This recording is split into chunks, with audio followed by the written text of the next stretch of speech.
एक आदमी उस वक्त हैरान रह जाता है जब उसे पता चलता है कि उसका होने वाली बहू वही लड़की है जिसने 40 साल पहले उसे छोड़ दिया था।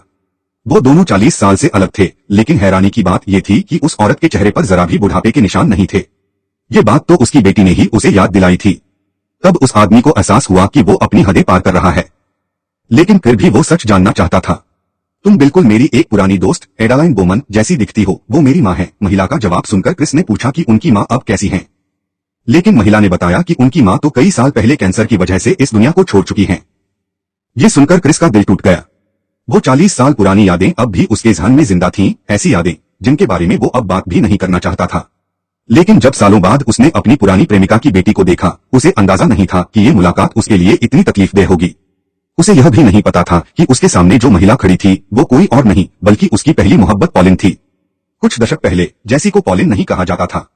वो एक खुशहाल परिवार की सदस्य थी, लेकिन एक हादसे ने उसके पति की जान ले ली और पीछे रह गई एक अकेली माँ और एक छोटी सी बेटी। लेकिन तकदीर ने उस दुखियारी माँ पर भी रहम नहीं किया।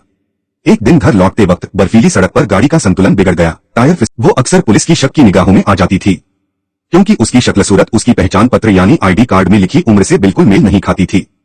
अपना रहस्य छिपाने के लिए उसे बार बार जगह बदलनी पड़ती थी। उसे पता था अगर किसी को सच्चाई का पता चल गया तो वैज्ञानिक उसे एक टेस्ट सब्जेक्ट बना देंगे।